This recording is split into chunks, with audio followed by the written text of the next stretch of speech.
Eh bien, bonjour à toutes et à tous. Nous sommes aujourd'hui le 6 juillet 2021. Je voudrais revenir sur l'état de la pandémie de Covid-19 en France et dans le monde occidental. Parce que la situation s'aggrave. Elle ne s'aggrave pas en nombre de décès. Heureusement, le nombre de décès ne cesse de diminuer. Elle s'aggrave quant aux perspectives apocalyptiques que certains éprouvent encore et de nouveau le besoin de faire valoir à la population en invoquant une quatrième vague absolument terrifiante qui arrive. Elle s'aggrave surtout en matière politique, puisqu'en réalité, il apparaît de plus en plus clairement maintenant, avec le recul du temps, que toute cette affaire est d'abord et avant tout une affaire non pas médicale et sanitaire, mais d'abord une affaire politique. On l'avait d'ailleurs déjà vu. C'est-à-dire que normalement, dans un pays civilisé, avec une démocratie civilisée, normalement, on aurait dû avoir des débats scientifiques de haut niveau et non pas des débats hystérisés. On a l'impression que dès que vous avez remis en cause le narratif officiel concernant cette pandémie, vous étiez immédiatement traité de complotiste, de conspirationniste. Vous connaissez ça par cœur. Alors, aujourd'hui, en ce début juillet 2021, la situation est quand même inquiétante parce que on entend des voix ici ou là qui nous annoncent que ça va être terrible, qu'il y a une quatrième voie du variant Delta qui arrive. Monsieur Olivier Véran nous l'annonce pour l'automne, puis nous l'annonce peut-être même pour la fin juillet. Et puis il laisse entendre qu'il va peut-être falloir rendre obligatoire le vaccin pour les personnels soignants. Et puis après ça, on a l'inénarrable haut commissaire au plan, monsieur François Bayrou, alias l'homme qui bouffe à tous les râteliers, comme toute la France l'appelle, qui va sur le grand jury à la radio et commence à nous dire qu'il n'y a pas d'autre solution que d'avoir la vaccination obligatoire par tout le monde. Il a même utilisé cette image assez osée que c'était la seule digue contre la vague qui nous pend au nez. Il n'a aucune compétence en matière médicale. Et puis maintenant, on nous dit que le Premier ministre pourrait lui-même annoncer une vaccination obligatoire pour tout le monde à l'automne. Alors, premièrement, cette vaccination obligatoire, c'est illégal. Je rappelle que l'Assemblée parlementaire du Conseil de l'Europe l'a fermement, par un vote à l'Assemblée parlementaire, a fermement déconseillé aux États de le faire. Je rappelle aussi qu'il y a un principe de base, c'est que les gens sont maîtres de leur corps. A fortiori, lorsqu'il s'agit de vaccins qui ne bénéficient pour l'instant que d'une AMM, une autorisation de mise sur le marché conditionnelle. Conditionnée à quoi ? Conditionnée aux tests et aux essais qui continuent d'être effectués et qui se termineront en phase 4 au plus tôt, je crois, en 2022, mais pour la plupart des vaccins en 2023 ou 2024. Cela signifie donc très exactement que les personnes qui se font inoculer les vaccins participent à un test. Certains esprits caustiques parlent de cobayes, mais c'est quand même le cas. J'ajoute qu'il faut bien préciser que les fabricants de ces vaccins ont veillé à ne pas pouvoir être poursuivis en justice. Ils ont dégagé toute responsabilité sur les conséquences à court terme, moyen terme ou long terme de ces vaccins qu'ils fabriquent. Je me permets d'insister encore une fois. On dit aux Français qui ne veulent pas se faire vacciner qu'ils sont irresponsables, mais ceux qui fabriquent n'acceptent aucune responsabilité sur les conséquences des produits qu'ils vendent. Qui est irresponsable en la matière ? Celui qui fabrique, et également les États. Du reste, un autre argument qui montre le caractère très politique et finalement fort peu scientifique de toutes ces affaires. Deux autres éléments. Le premier, c'est qu'on voit, par exemple, pour l'Euro de foot, on a vu que des dizaines de milliers de spectateurs pouvaient être là, sans masque, en train de regarder les épreuves de foot. Ça veut dire quoi ? Ça veut dire que tout simplement les organisateurs de l'Euro de foot 2021, ils ont des contrats, ils ont des contraintes financières énormes. Et donc les contraintes financières des organisateurs de l'Euro 2021 comme de ceux des Jeux Olympiques au Japon dans quelques semaines, eh bien, ces contraintes vont en choc frontal avec les contraintes ou les appétits de Big Pharma. Et donc on voit que les gouvernements, dans ce genre de circonstances, eh bien, ils sont comme une poule qui a trouvé un couteau, ils ne savent pas quoi faire. C'est-à-dire qu'ils font preuve soudain d'un laxisme extraordinaire. On voit des dizaines de milliers de personnes qui assistent à des matchs, alors que lorsqu'il y a quelques dizaines ou centaines de jeunes à Redon en Ille-et-Vilaine, on leur tape dessus, on arrache une main. Ça, c'est la preuve qu'il n'y a pas grand-chose de scientifique là-dedans, mais il y a surtout des appétits économiques et financiers. Et puis, il y a aussi des questions géopolitiques, parce que la deuxième preuve que ça n'est pas très scientifique, c'est de constater qu'à l'heure même où je parle, les vaccins russes, le Sputnik V, ou chinois, le Sinovac, sont toujours en attente d'autorisation. Voilà. Ça veut donc dire que, en fait, non seulement on veut imposer aux Français d'avoir des vaccins, mais on leur laisse même pas le choix des dits vaccins. Et l'on voit bien que ce qui se cache derrière, ce sont de sourdes luttes d'influence géopolitique, géosanitaire, si je peux utiliser cette expression, et également économique et financière. Et puis encore un troisième argument qui va dans le même sens de ce diagnostic, c'est que on peut constater qu'à chaque fois que ça a été possible, les autorités gouvernementales des pays membres de l'OCDE ont toujours préféré des médicaments extrêmement chers aux médicaments gratuits. On a interdit l'hydroxychloroquine et l'ivermectine pour l'utilisation contre la Covid-19, mais en revanche, on a autorisé comme ça, quasiment sans aucun recul sur un médicament nouveau, le remdesivir, qui a coûté plus d'1 milliard d'euros à la collectivité européenne, c'est-à-dire en fait aux États membres qui payent l'Union européenne, et tout ceci le temps d'écluser les stocks. Et puis une fois que ça a été éclusé, d'un seul coup, on s'est aperçu que ça ne marchait pas et donc on n'a pas renouvelé la commande. Donc ça veut dire quoi? Ça veut dire que derrière tout ça, on ne peut pas le savoir maintenant, mais il est certain que dans 2 ans, 5 ans, 10 ans, on verra apparaître des scandales rétrospectifs où l'on apprendra qu'il y a des responsables, notamment au sein des institutions européennes, mais peut-être aussi au sein des gouvernements nationaux, qui se sont mis plein d'argent dans les poches, au passage, dans cette espèce de maelstrom d'ordres, de contre-ordres, d'avis tous divers et variés, et au bout duquel, finalement, c'était des grandes sommes d'argent qui ont circulé. Alors, on nous fait valoir qu'il va y avoir une nouvelle vague d'un variant Delta. On nous dit que ça se développe à toute allure au Royaume-Uni. En l'état actuel des connaissances, il semble que ce nouveau virus, variant Delta, et ainsi qu'un Delta plus en Inde, si j'ai bien compris, en fait, ont un taux de létalité, c'est-à-dire de mortalité, qui est très faible et qui est encore plus faible que la première version de la Covid-19. Il paraît d'ailleurs que c'est un principe assez général, c'est que lorsque les variants se multiplient, ils ont, paraît-il, une moindre toxicité. Je ne sais pas si c'est vrai.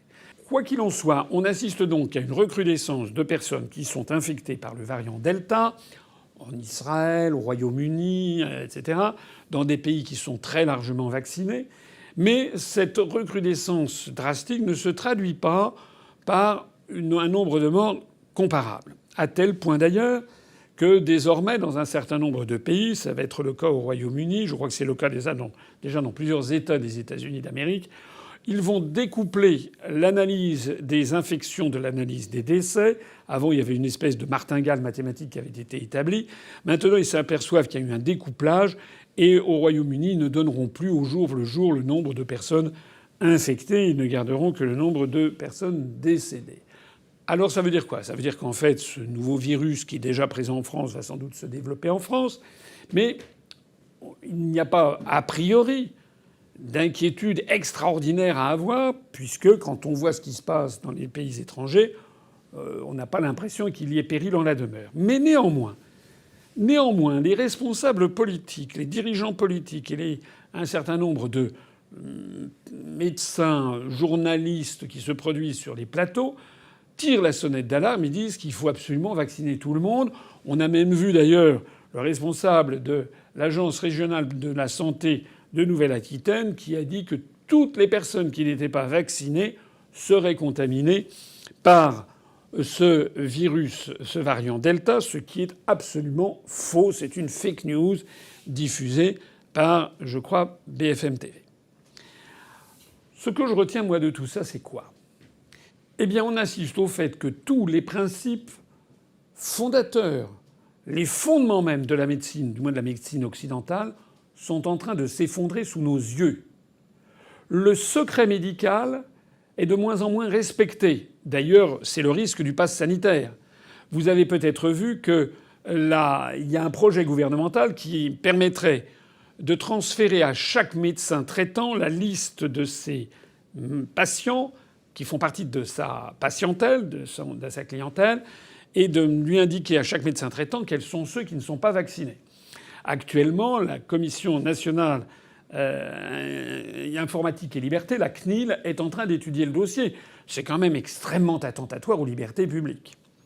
Deuxièmement, la liberté de prescription. C'est le b.a.-ba dans la médecine. Quelqu'un qui a passé son doctorat de médecine, qui a prêté le serment d'Hippocrate, doit avoir la liberté de prescrire. Il peut avoir de l'expérience, il peut avoir de l'intuition, du flair, il connaît les malades les uns et les autres, et donc il peut estimer qu'il faut essayer tel ou tel traitement. La médecine n'est pas une science toujours parfaitement exacte. Il faut qu'il y ait aussi l'intuition sur ce qui peut marcher ou pas marcher en fonction de tel ou tel malade. La troisième chose, c'est la nécessité des traitements.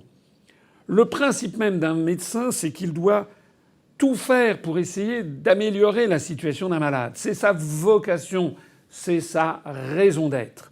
Je ne crois qu'on n'a jamais vu dans l'histoire une injonction faite comme celle par le gouvernement français qui a été d'interdire à des médecins de prescrire des médicaments comme l'hydroxychloroquine avec l'azithromycine ou comme l'ivermectine, qui dans le pire des cas n'avaient qu'un effet placebo, mais qui dans le meilleur des cas pouvaient soigner les malades.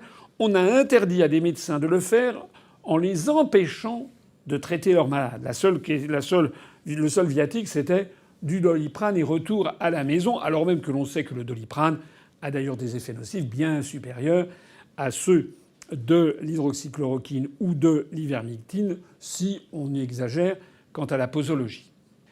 Également, autre principe fondamental piétiné, le consentement éclairé des patients. Éclairé, ça veut dire qu'on explique aux patients « je vais vous donner ce médicament, je vais vous prescrire ce vaccin, mais voilà ce à quoi il faut que vous vous attendiez ». Et notamment sur les vaccins, il doit être bien précisé aux patients quels sont les effets nocifs qui peuvent avoir lieu. Il doit être bien précisé qu'un patient a le droit, c'est un droit inaliénable, de refuser qu'on injecte dans son corps une substance qu'il ne veut pas avoir. Et il a également le médecin doit prévenir le patient des conséquences juridiques à venir en cas d'effets nocifs, voire, dans le pire des cas, de décès. Et de ce point de vue-là, il faut absolument que tout le monde sache que ces vaccins n'en sont qu'à la procédure dite d'autorisation de mise sur le marché conditionnelle. Ils n'en sont qu'à une phase 3. Il n'y a pas la phase 4 qui a été achevée. On aura une autorisation définitive selon les vaccins en 2022, 2023 ou 2024. Et le pire, c'est que les fabricants de ces vaccins, les laboratoires, se sont arrangés pour que eux n'encourent aucune responsabilité. C'est bien précisé partout. Ils n'ont aucune responsabilité et les États essayent de se débiner également. Comment peut-on reprocher à des citoyens de refuser de se laisser injecter dans le corps des vaccins qui en sont encore au stade de l'essai clinique, qui doivent être normalement testés sur encore plusieurs années avant d'être considérés comme valables, efficaces et sans effet nocif excessif? Eh bien, comment peut-on reprocher à un citoyen d'avoir des doutes et de refuser de se laisser injecter un tel produit dans la mesure où le fabricant refuse de prendre toute responsabilité à sa charge si ça se passe mal?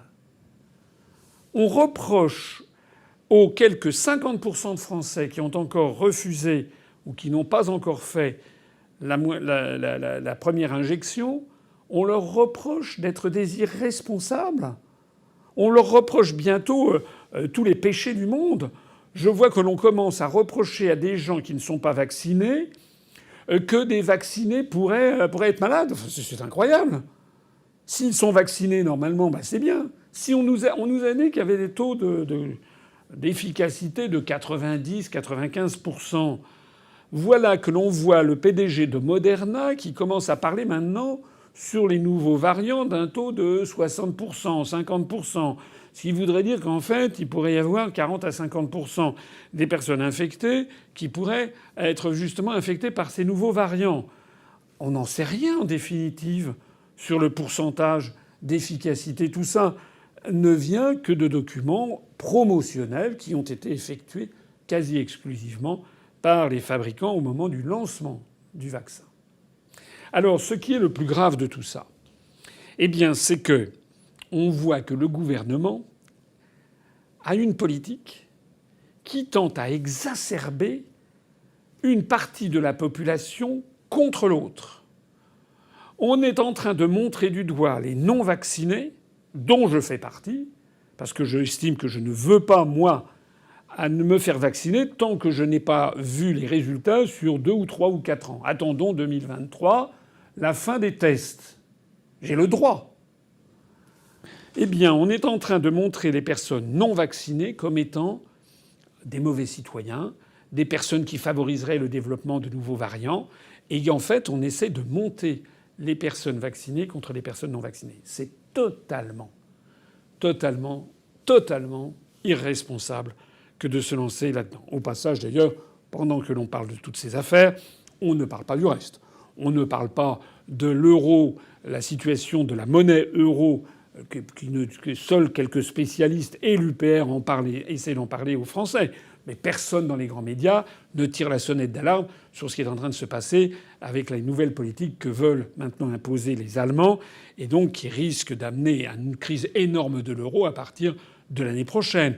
On ne parle pas non plus des conflits croissants avec la Russie. On a appris ces jours-ci que Vladimir Poutine, par rétorsion contre toutes les sanctions, a décidé de retirer l'appellation champagne ou champagne français pour pénaliser nos exportations vers la Russie. Et ça n'est qu'un petit détail, parce que ce que l'on voit aussi, ce sont les manœuvres, comme Sea Breeze 2021, cette manœuvre de l'OTAN avec 5000 soldats, 30 bâtiments de guerre, des bâtiments de l'OTAN, et d'ailleurs la France fait partie de tout ça, qui va narguer l'ours russe jusque sous les narines, à quelques kilomètres des côtes de Crimée, comme l'ont fait un navire britannique puis un navire néerlandais. Pendant ce temps-là, on ne parle pas de l'effondrement de notre industrie, on ne parle pas non plus des succès engrangés par le Brexit, qui se passe beaucoup mieux que ce que l'on nous avait dit.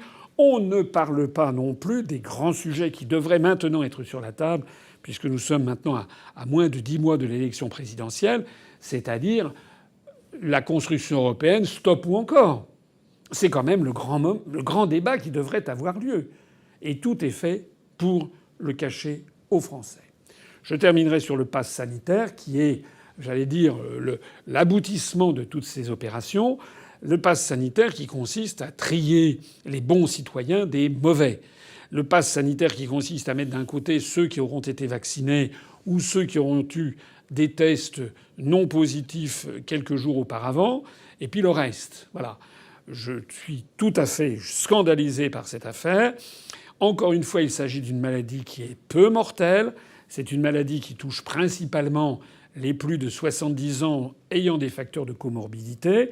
Donc que les personnes de plus de 65-70 ans se fassent vacciner en masse, ça peut se comprendre parce qu'il semble, dans l'état actuel des recherches, que le bénéfice est supérieur au risque. Mais en revanche, pour les personnes les plus jeunes, ça n'est pas normal de les forcer à le faire. Quant au pass vaccinal et sanitaire, c'est le doigt dans l'engrenage d'une surveillance généralisée de la population. Est-ce que vous croyez vraiment que si le gouvernement français, comme d'ailleurs les gouvernements occidentaux, imposent cela aux populations, est-ce que vous croyez vraiment qu'ils vont, dans 3 ou dans 5 ans, renoncer à ce contrôle de la population ? Ce qui met la puce à l'oreille, c'est que ces projets sont extrêmement occidentaux, si j'ose dire. Ils sont particulièrement limités aux pays de l'OCDE, de l'Organisation de coopération et de développement économique, c'est-à-dire en gros les États-Unis et le Canada, l'Amérique du Nord, et puis l'Union européenne, l'Australie, la Nouvelle-Zélande, le Japon et la Corée. C'est à peu près ça. Je note en revanche qu'il y a des zones entières sur la planète, comme notamment l'Afrique, le Moyen-Orient, l'ensemble du sous-continent indien, l'Amérique latine, où il n'y a pas toutes ces mesures, du moins pas aussi drastiques, où l'on continue à développer des médicaments alternatifs, des traitements à base d'hydroxychloroquine, d'azithromycine, d'ivermectine. Et je constate que dans tous ces pays, le taux de mort par million d'habitants est très très inférieur au taux de mort par million d'habitants que l'on trouve en moyenne dans les pays de l'OCDE. Voilà. Alors, dernier point, j'espère que Macron n'a pas derrière la tête, parmi ces mesures difficiles qu'il nous a annoncées le 4 décembre dernier sur Brut ou le 3 juin dernier, j'espère qu'il n'a pas en tête que ces mesures difficiles qu'il devrait, paraît-il, prendre au deuxième semestre 2021 concernent, outre la réforme des retraites, mais surtout l'obligation vaccinale. Parce que si d'aventure Macron se lançait dans l'obligation vaccinale, je pense que ça pourrait tourner très très mal, et pour lui, et pour la société française. Je l'ai dit tout à l'heure et je le répète, il y a encore 50% des Français qui ne se sont pas fait vacciner. Or, pour ne pas s'être fait vacciner à ce stade, alors que matin, midi et soir et la nuit, depuis des semaines et des semaines et des semaines, on peut dire quasiment depuis le début de l'année, on nous serine qu'il faut aller se faire vacciner, on nous menace des pires conséquences, ça veut dire qu'il y a un socle dur en France, comme d'ailleurs dans un certain nombre d'autres pays, que l'on peut peut-être estimer à 35 ou 40 ou 45% de la population qui ne veut pas se faire vacciner. Et si Macron veut engager une épreuve de force, je pense qu'il doit y réfléchir bien longtemps à l'avance parce que ça pourrait amener à une conflagration politique et sociale gigantesque en France. Je ne le souhaite pas. J'espère que personne ne le souhaite. Mais nous devons tous garder l'œil vigilant. Nous avons le droit inaliénable de refuser d'être vaccinés et nous avons le droit inaliénable de refuser toute idée de contrôle des populations sous forme de passe sanitaire. En attendant, en 2022, ce sera un des grands débats qu'il y aura pendant l'élection présidentielle et pendant les élections législatives. Et l'UPR mettra ce débat-là au sommet de ses priorités. Vive la République et vive la France.